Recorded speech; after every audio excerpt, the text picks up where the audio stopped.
Hello students, good morning again. 10th class RBSC board में online live classes में मैं Manoj Jahangir YouTube channel पर सभी बच्चों का हार्दिक अभिनंदन करता हूं। बच्चों, एक्सरसाइज नंबर 3.3 इसमें पहला क्वेश्चन है कि निम्न समीकरणों की जांच कर बताइए कि क्या यह द्विघात समीकरण है। तो यहाँ पर आपको जांच करनी है कि ये जो समीकरण बनेगी वो एक द्विघात बनेगी या नहीं बनेगी। तो जब आपको ये जांच करनी पड़ेगी समीकरण द्विघात बनेगी या नहीं बनेगी, तो इसमें आपको करना क्या है, इसको हल करके आपको चेक करना है कि इसमें जिस चर में ये समीकरण है वो अगर अक्ष की उच्चतम घात अगर 2 बनती है, 2 से ऊपर नहीं बनेगी, 2 से नीचे कितनी भी हो, ये 2 अक्ष की घात 1 फिर अचर घात इस टाइप से अगर बने, उच्चतम घात 2 बने तो वो द्विघात समीकरण होगी। और अगर उच्चतम पद में 2 से अधिक भी घात का कोई पद होगा तो वो आपकी द्विघात नहीं होगी। तो आपको इसको चेक करने के लिए इसको सोल्व करना होगा। तो यहाँ सोल्व करते हैं मिलकर सबसे पहले यहाँ कोष्ठक गुणा है तो कोष्ठक गुणा कीजिए आप, अक्ष का अक्ष से गुणा और अक्ष का 1 से गुणा। क्या बनेगा, अक्ष का अक्ष से गुणा करना है फिर अक्ष का 1 से गुणा करना है, प्लस में आगे 8 बराबर में आपका अक्ष प्लस 2 अक्ष माइनस 2। तो यहाँ पर आप लगा सकते हो a plus B A minus B, A plus B A minus B क्या होता है उसका A square minus B square. ये फॉर्मूला यहाँ पर लगा दो तो बनेगा अक्ष स्क्वायर माइनस 4। यहाँ पर आगे अक्ष गुणा अक्ष से बना अक्ष स्क्वायर या का यूज कीजिए प्लस अक्ष प्लस 8 बराबर अक्ष स्क्वायर माइनस 4। अब देखिए आगे ये समीकरण है, इसके दो पक्ष होंगे और दो पक्ष में आपको देखना है कि आप डायरेक्टली भी इसमें आगे हल करने के बाद में काट सकते हो। कैसे कि यहाँ अक्ष स्क्वायर का पद है, एलएचएस में इधर भी अगर अक्ष स्क्वायर का पद है और दोनों के आगे के चिन्ह समान है तो काट सकते हो। चिन्ह अगर विपरीत हो गए तो काट नहीं सकते, ध्यान रखिए इस चीज का। तो यहाँ अक्ष स्क्वायर प्लस का यहाँ अक्ष स्क्वायर प्लस का कट जाएगा, लेकिन ये अगर प्लस है ये माइनस है तो आप नहीं काट सकते।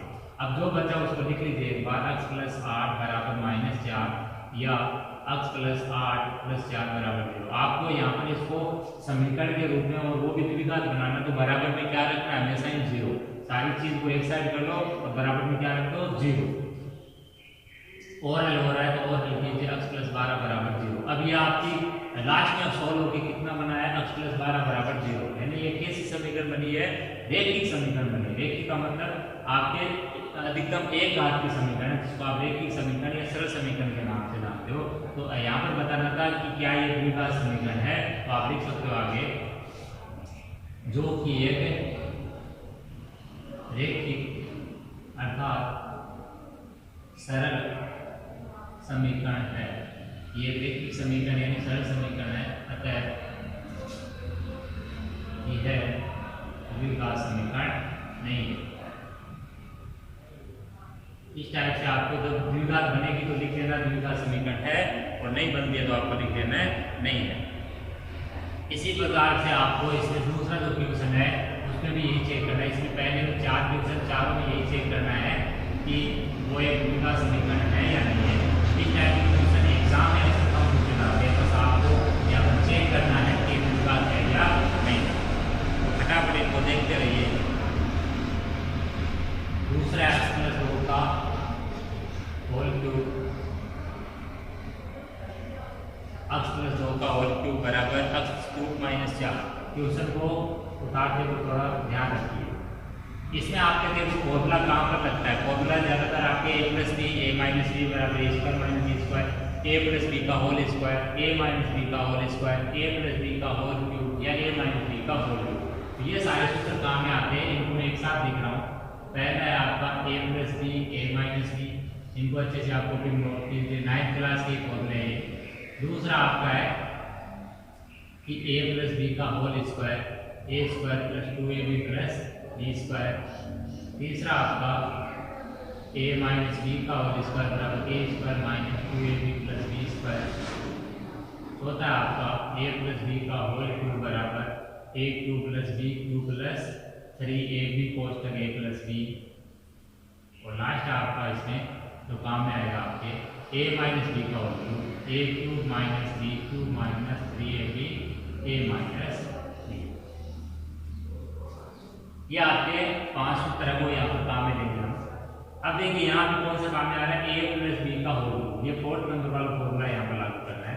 तो आप इसको लिख सकते हो, या अक्ष का क्यूब a का क्यूब, फिर b का क्यूब, b का क्यूब यानी 2 का क्यूब, फिर 3, फिर a के स्थान पर x और b के स्थान पर 2 और फिर x प्लस 2 बराबर x क्यूब माइनस 4, या x क्यूब प्लस 2 का क्यूब 8, ये हो गया 6x, x प्लस 2 बराबर x क्यूब माइनस 4, या x cube plus 8 plus 6x को x से गुणा करना है और 6x का 2 से भी गुणा होगा, तो 6x गुणा x और 6x गुणा 2 बराबर x क्यूब माइनस 4, या x cube plus 8 plus 6x square plus 12x बराबर x क्यूब माइनस 4।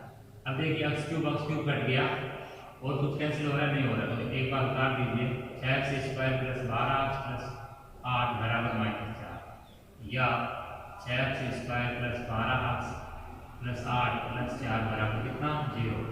अब इसमें जो जुड़ रहा है उसको जोड़िए, 6x square plus 12x plus 12 बराबर 0, 6 इसमें कॉमन आ रहा है। यहाँ पर देखिए ये द्विघात समीकरण तो बन चुकी है, द्विघात समीकरण तो बन चुकी है, x की उत्पन्न घात कितनी है 2 आई है, तो आप लिख सकते हो कि ये द्विघात है, लेकिन यहाँ पर द्विघात करने के बाद में लास्ट आपका स्टेप होता है वो है कॉमन आ रहा है, x square plus 2x plus 2 बराबर 0, तो आपको लिखना है, या इसको लिख सकते हो। अब जो कॉमन ली है संख्या वो आपकी 0 बराबर नहीं होगी, तो इसको आपको दोबारा लिखना होता है x square plus 2x plus 2 बराबर 0। 6 0 बराबर नहीं है, लेकिन ये पोस्ट है तो वो 0 बराबर है, तो अब आपको आगे लिखना है जो कि चर x में द्विघात समीकरण है। ठीक है प्यारे बच्चों, इस टाइप से आपको इनको चेक करके बताना द्विघात समीकरण है या नहीं।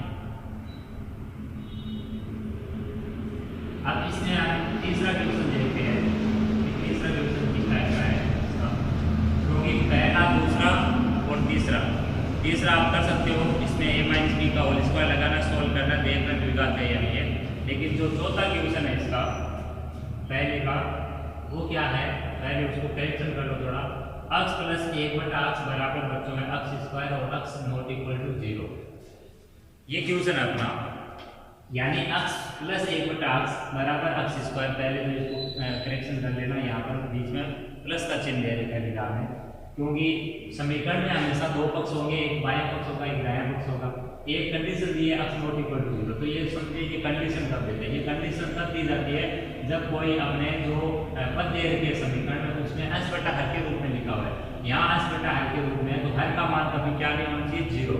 तो जहाँ अपने समीकरण में द्विघात है या नहीं चेक करना है, वहाँ पर h बटा हर का कभी विकल्प होगा, तो आगे कंडीशन देगा किसके लिए, हर के लिए, कि हर क्या नहीं हो सकता 0 नहीं हो सकता। अब इसको हल कैसे करना वो समझिए, जब h बटा हर के रूप में पार्ट होगा और इससे आपको चेक करना द्विघात है या नहीं है, तो आपको यहाँ पर भिन्न के तौर पर ही हल करना है, यानी लघुत्तम वगैरह लेना है, लघुत्तम हरों का लिया जाता है, हर जिसका नहीं है उसका क्या लगाना है 1। अब हर का एलसीएम लेना है 1 और x का एलसीएम x, 1 का भाग x में x बार, x गुना x स्क्वायर, x का भाग x में 1 बार, 1 का 1 से गुना 1 बराबर कितना है बच्चों x स्क्वायर। इतना कर लेने के बाद में आपको क्या करना है, अब ये आगे और हल नहीं हो रहा तो अब आप आगे इसकी बट्टे में 1 लगा दो, क्योंकि दोनों साइड है ये भिन्न है, तो ये भी भिन्न होगी, बट्टे में कुछ नहीं 1 लगा दे। अब आगे आपको बदल क्या करना होगा, बदल गुणा से क्या आएगा, पहले इस चीज को गुणा कीजिए ऊपर वाली को, तो x स्क्वायर प्लस 1 का गुणा होना है 1 से और x स्क्वायर का गुणा होना है x से। 1 से गुणा होने पर कोई फर्क नहीं पड़ेगा, x गुणा x स्क्वायर x क्यूब बनेगा। अब आपको हमेशा ध्यान रखना है कि जो भी समीकरण बनेगी उसको बराबर 0 के रूप में लेना है, और सबसे उच्चतम घात वाला पद है उसी की साइड पदों को सबको आपको पक्षांतरण करना है। तो x क्यूब ये इधर गया, x स्क्वायर माइनस का हो गया, 1 क्यूब इधर गया माइनस का हो गया बराबर में 0। अब ये जो समीकरण तो बनी है, लेकिन ये कैसी समीकरण बनी है बच्चों, अधिकतम घात इसमें कितनी है 3, तो आप लिख सकते हो जो कि द्विघात समीकरण नहीं, क्योंकि इसमें अधिकतम घात 3 का भी पद आया है, वो नहीं आना चाहिए था। अगर x स्क्वायर माइनस 1 इतना ही बनता तो हम लिख सकते थे एक द्विघात समीकरण है। इस टाइप से आपको यहाँ पर चेक करना है कि द्विघात है या नहीं है। अब हम दूसरा जो क्वेश्चन है उसमें आपको दे रखा है कि द्विघात समीकरण आपकी है, लेकिन उनको सोल्व करना है, और द्विघात समीकरणों को हल करने की मैंने बच्चों आपको 3 विधियां बताई थी सभी को आएगा। एक होती है गुणनखंड विधि, दूसरी होती है पूर्णवर्ग विधि और तीसरी होती है सिद्धाचार्य सूत्र या द्विघाती सूत्र। वहां से तो तो यहाँ पर अब हमारा दूसरा क्वेश्चन है, बारी बारी से हम विधियों से सोल्व करेंगे इनको। तो पहली है हमारी गुणनखंड विधि द्वारा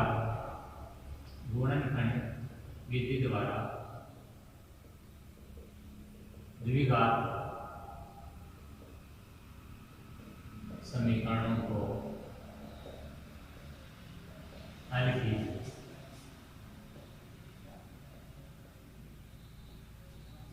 पहला है आपका 2x² - 5x + 3 बराबर कितना बच्चों 0। अब आपको द्विघात समीकरणों का हल याद करना, आपको चेक नहीं करना द्विघात है या नहीं है, और आपको हल जो करना है आपको गुणनखंड विधि से करना है। तो यहाँ पर आपको करना कैसे, सवाल का तरीका समझे लिखने का। सबसे पहले आपको लिखना है दी गई द्विघात समीकरण निम्न है। सबसे पहले आप द्विघात समीकरण है उसको उतार लीजिए। द्विघात समीकरण कौन सी है, 2x² - 5x + 3 बराबर 0। लिखते वक्त थोड़ा ध्यान रखिए। अब देखिए, अब द्विघात समीकरण लिखने के बाद अब आपको अक्ष का जो गुणांक दिख रहा है, कितना दिख रहा है बच्चों -5। अक्ष स्क्वायर का गुणांक कितना है 2 और अचर पद कितना है 3। आपको चिन्ह भी बोलना है, अगर माइनस का होता तो आप बोलते अचर पद -3।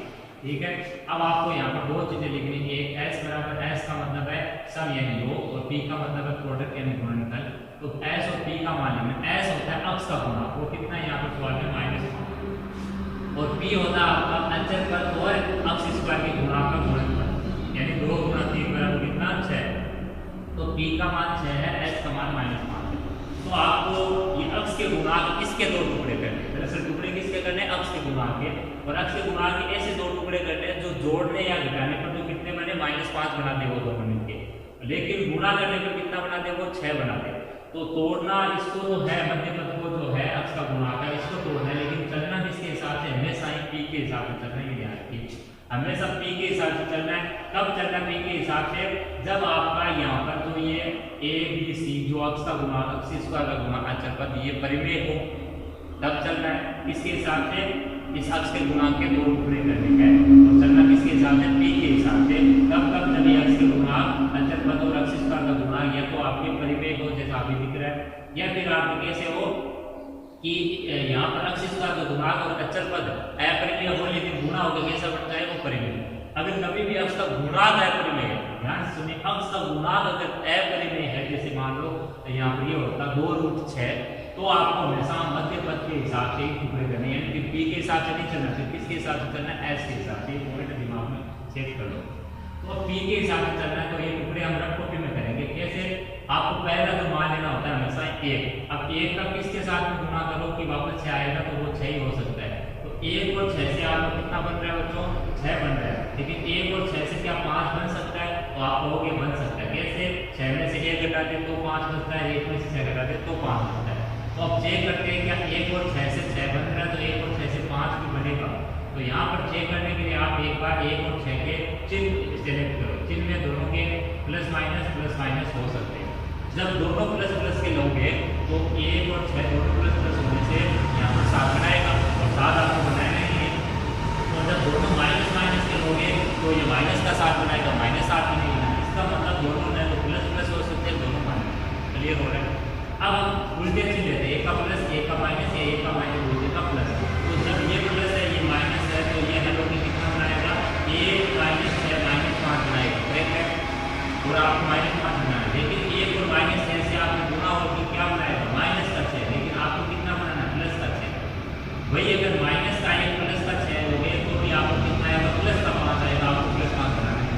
इसका मतलब ये हुआ सीधा कि 1 और 6 आपके टुकड़े नहीं हो सकते। 1 और 6 के लिए अगला काम आप किससे टुकड़े देखना, 2 से टुकड़े देखना। और 2 को अगर लेंगे तो 2 कभी लेना है तो 2 का भाग 6 में जाएगा, क्योंकि 1 का भाग हमेशा क्या जाता है, लेकिन 2 का भाग जाए ये जरूरी नहीं है। तो 2 का भाग 6 में कितने दफा जाता है, 3 बार। तो 2 × 3 बराबर कितना लिख दिया मैंने, 6। 2 × 3 कितना लिख दिया, 6। अब आपको ज्यादा देखने की जरूरत नहीं है, क्योंकि 6 के लिए वो गुणनखंड कुछ है ही नहीं। 6 के लिए अगर आप देखोगे कि 2 के बाद में अगर नहीं बनेगा काम, तो 3 लोगे, 3 × 2 वही वापस वही बात होगी 2 और 3, और कुछ हो नहीं सकता। तो आपके टुकड़े कहीं ना कहीं आपको नजर आ गए कि 2 और 3 हो सकते हैं। अब 2 और 3 का चिन्ह कैसे लेना है कि 2 और 3 के पहले प्लस लेंगे तो 2 और 3 प्लस से +5 बनेगा, अपने को नहीं बनाना है। 2 और 3 माइनस लेंगे तो अपने माइनस का 5 बनेगा, अपने को लेना है। लेकिन क्या इन्हीं से गुणा का भी बनेगा 6, तो ये -2 -3 गुणा होगी कितना बनाएगा 6 बनाएगा। अगर विपरीत चिन्ह भी लेंगे अपने माइनस और प्लस, तो आपको पता है माइनस प्लस से ये कितना बनेगा 1 बनेगा, या प्लस का या माइनस का। तो साफ साफ हो गया कि अब अपने टुकड़े जो है वो क्या है -2 और -3। तो अब आपको यहाँ पर लिख देना है अतः -5 के 2 गुणनखंड बराबर -2 -3 है। या साइड में लिख दो कि -5 के 2 गुणनखंड क्या होंगे -2 और -3। अब यहाँ पर या करके लिखना है, बराबर का चिन्ह नहीं लगाना है। 2x², इसको और लास्ट वाले को जो का जो लिखना है -5 तक से इसी में हम चेंज करेंगे, लेकिन जो मैं कह रहा हूँ उसको सुनते रहिए। 2x² लिखने के बाद में तुरंत क्या लगा दो प्लस का चिन्ह लगाना बच्चों। उसके बाद में आप क्या करो, प्लस का चिन्ह हमेशा ही प्लस का लगाना, फिर कोष्टक स्टार्ट करो। कोष्टक स्टार्ट करके वो संख्या जो गुणनखंड आई है वो लिख दो -2, फिर आगे -3। अगर प्लस का 3 है तो -2 आगे +3, ठीक है। और 2 और -3 है तो 2 और -3, 2 के आगे प्लस लगा सकते हो। फिर आगे इसके जो चिपकाना वो क्या है चर, वो कौन है अक्ष, +3 आगे बराबर 0। अब आप क्या करते हो, इस अक्ष का गुणा एक बार -2 से एक बार 3 से कर लो, तो क्या आएगा 2x², ये प्लस का चिन्ह बाहर है, ये -2x हो गया, ये माइनस का 3x हो गया, ये +3 बराबर 0। अगली चीज क्या है, अब देखिए ये प्लस का चिन्ह होगा हमेशा, क्योंकि मैंने बताया कि बात प्लस का लेना है।